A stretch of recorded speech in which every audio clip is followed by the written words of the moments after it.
문자 왔는데? Admin akan menceritakan cerita komik yang berjudul Kembali 80.000 tahun setelah kematiannya.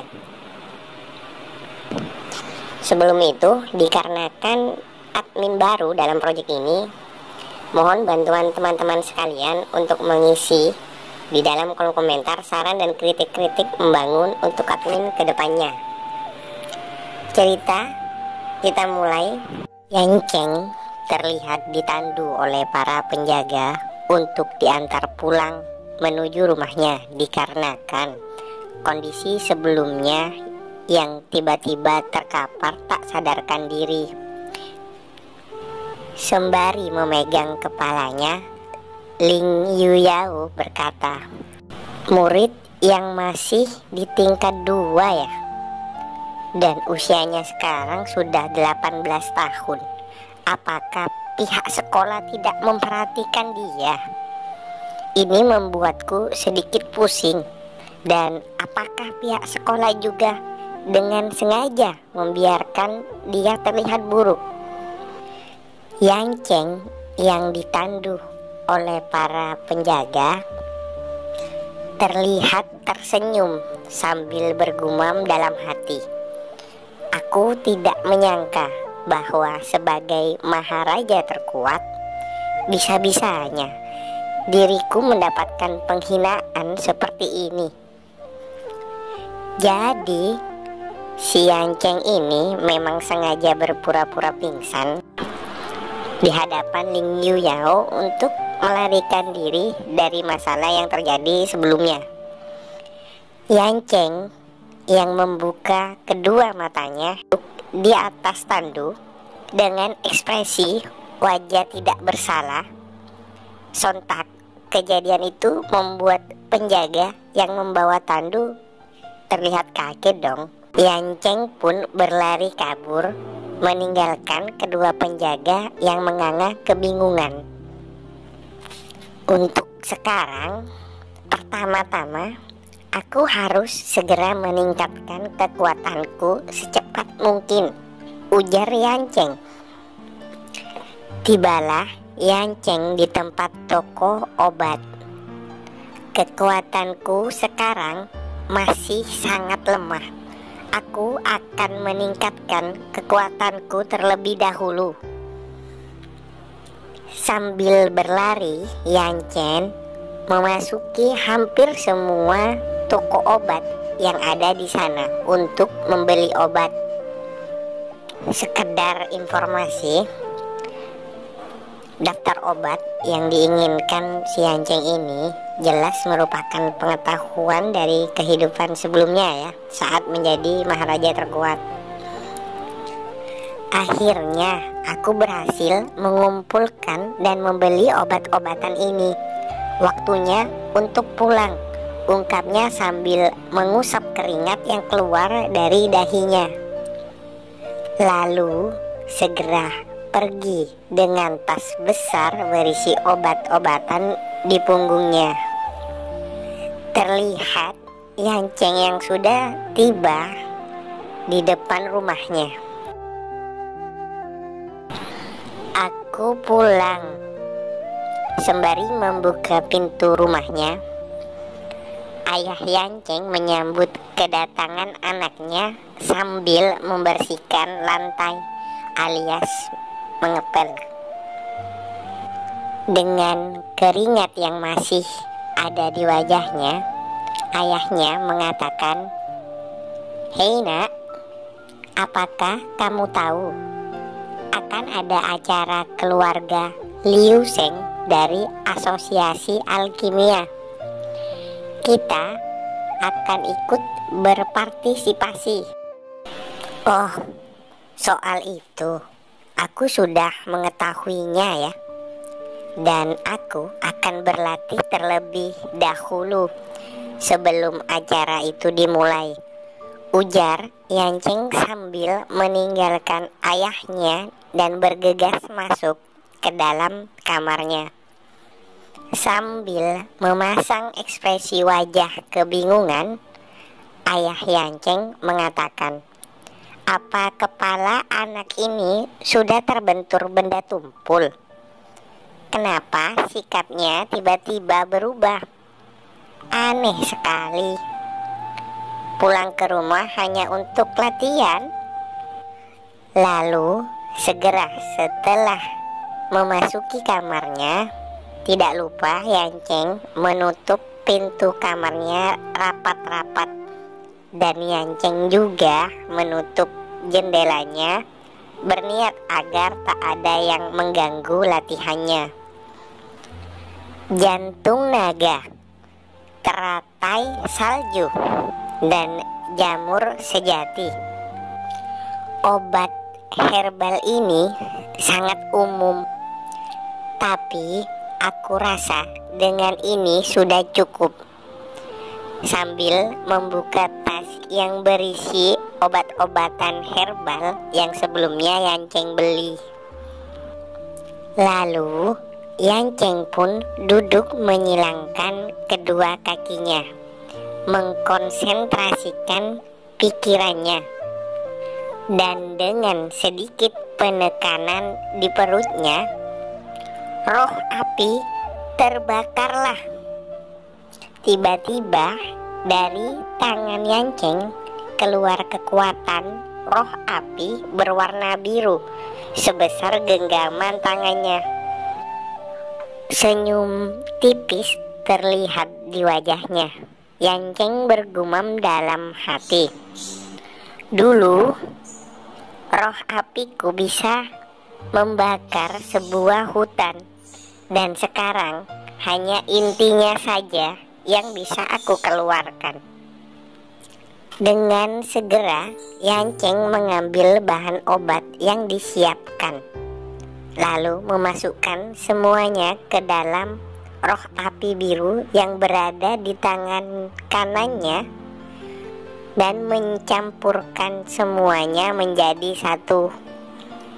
Setelah semua bahan obat itu terlihat menyatu, kemudian Yanceng dengan wajah serius berteriak, "Sekarang menyatulah." Terlihat tangan kanan Yanceng yang sebelumnya terdapat roh api biru dan bahan obat di dalamnya. Kemudian di tangan kanannya pun tampak energi lain berwarna keemasan disiapkan untuk mengakhiri metode penyatuan bahan obat tadi. Tangan kiri yang tadi disiapkan seketika Yanceng satukan ke tangan sebelah kanannya. Saat itu juga terbentuk pil menandakan Yanceng berhasil membuat pil. Akhirnya selesai juga. Pil pendingin kaca sudah jadi, ucap Yanceng. Setelah itu Yanceng langsung segera memakan atau menelan pil tersebut. Seketika terlihat aura kekuatan muncul di sekitar tubuh Yanceng. Obat herbal peringkat 70 ke atas ini sungguh sangat menakjubkan. Waktunya kekuatanku kembali lagi. Berganti di tempat ayah Yanceng yang sebelumnya sedang membersihkan rumah, terlihat sudah menyelesaikan pekerjaannya. Akhirnya bersih juga, ucap ayah Yanceng sambil mengusap keringat di dahinya. Kemudian tiba-tiba terjadi gemuruh seperti gempa. Barang dan seisi rumah bergetar hebat, di mana hal itu membuat ayah Yanceng seketika kesal dikarenakan rumahnya berantakan lagi. Mengetahui gemuruh tadi ditimbulkan dari arah kamar Yanceng, ayahnya pun bergegas berlari menuju kamar Yanceng. Yanceng yang tersenyum tak mampu menutupi kebahagiaannya dan berkata, "Prajurit tingkat 4 ya? Liling, tunggu dan lihatlah, akan kubuat semua orang mengakuiku." Terlihat ayah Yanceng menendang pintu kamar Yanceng dengan keras. Sedikit penjelasan.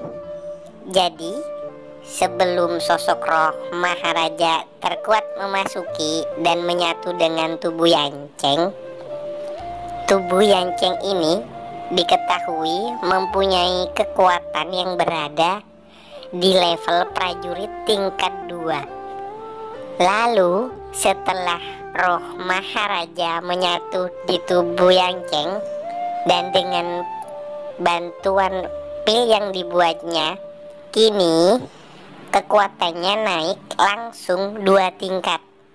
Hingga kini kekuatan Yanceng berada di prajurit tingkat 4. Ayah Yanceng yang emosi kemudian menghampiri Yanceng dan memarahinya. "Hei bocah brengsek, aku lihat gemuruh serta gempa barusan bersumber dari dalam kamarmu. Dan apakah barusan kamu berlatih kekuatan yang mengerikan?"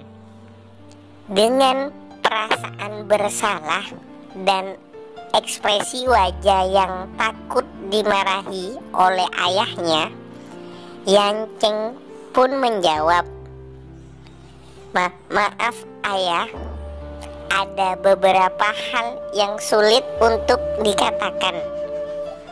Pada waktunya, aku akan menceritakan semuanya kepada ayah." Sontak jawaban dari Yanceng membuat emosi ayahnya meledak, lalu memukuli Yanceng dengan gagang alat pel. "Cepat katakan, apanya yang tidak bisa dijelaskan? Hentikan, tolong jangan pukul kepalaku ayah."